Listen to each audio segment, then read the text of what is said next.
Imagine building a life, raising a family, working, contributing to the economy, only to be told years later that your grasp of English isn't fluid enough to stay. That's the reality millions of migrants now face under Keir Starmer's proposed immigration reforms.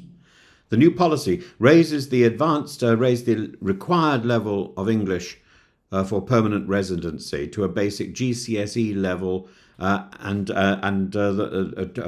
the basis of a GCSE level to the more advanced A-level requirement known as B2 on the CEFR scale. It demands that applicants express themselves fluently and spontaneously, write detailed texts on complicated topics, and engage in professional and academic discourse. Failure to meet this standard could mean waiting up to a decade to apply for indefinite leave to remain. It's outrageous. Currently, migrants need only to show they can understand the main points of everyday communication, what might be called functional survival English. But the Labour government argues this isn't sufficient for integration into British life. Instead, they propose a fluent English threshold as a prerequisite for long-term settlement. This is politically strategic. With Nigel Farage's Reform UK biting for both Tory and Labour support, especially over immigration, Labour now seeks to look tough but fair.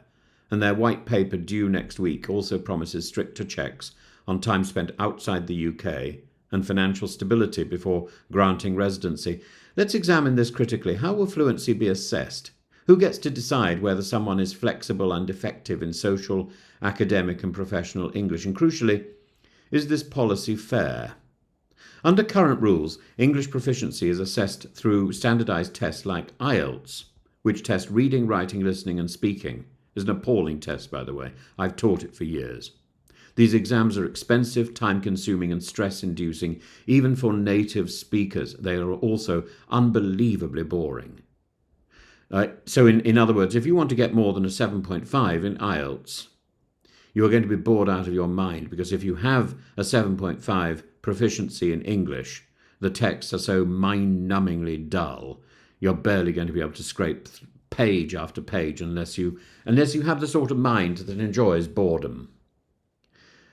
These exams may become mandatory not just once, but potentially at intervals over a 10-year period, especially if applicants risk losing their eligibility due to time abroad or insecure income. There's also an implementation gap. So will the Home Office conduct oral interviews, and who's going to do that? Will they monitor migrants in workplaces? Will they require employers to vet linguistic competence? And what allowances were made for those with learning difficulties or trauma-induced language delays? Without adequate language support services, community English classes, subsidies for test fees, workplace mentoring, this isn't integration, it's exclusion designed as aspiration. What we need to do is to learn from the Israeli method. If you want people to speak the language, you have an induction process, a 3-week intensive English course, which could be run in all these migrant hotels. Now, to the heart of the matter, fairness. Language fluency is not just about words, it's about power. Fluency depends on opportunity, access to education, stable employment, social inclusion, a stable home. Raising the bar without raising support is a punitive move. And the double standard is stark. We don't require British-born citizens to pass A-level English to claim benefits or engage with society.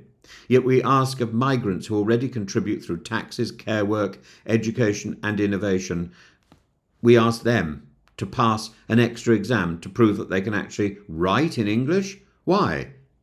Moreover, the policy risks splitting up families. A partner who struggles with complex English may now face separation or prolonged limbo. Children may feel pressure to act as linguistic intermediaries for parents who fall short of bureaucratic thresholds.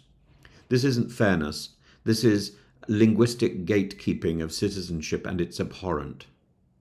This policy tells us something about the direction of Labour under Starmer: technocratic, cautious and nervous of Farage. Farage shouldn't be dictating the way that our country behaves. He did that 6 years ago, and we've ended up with Brexit. It echoes the post-Brexit fixation with British values and contribution, as if speaking fluent English automatically guarantees civic virtue, and struggling with it suggests moral deficiency. Integration is a two-way street. Yes, migrants must make efforts, but so must the host country in making welcome possible. In the end, requiring a higher level of English might sound reasonable, but without clarity, fairness and support, it becomes little more than a linguistic wall designed not to integrate but to filter. And let me ask, are we building a society or a fortress? Do we want people to help us and to enjoy living in the UK? Or do we just want to push people away? Push the very people away who are going to be serving us in hospitals, in restaurants, at petrol stations, doing all the jobs that we currently can't do, and where there are huge holes in our economy and our system. Are we actually going to be pushing people away because we're going to be monitoring their English or their spouse's English or their children's English? English is something that we should encourage people to learn, and that they might want to learn, particularly if we offer them the opportunity to learn. But without that opportunity, this is nasty. It's nasty, nasty politics.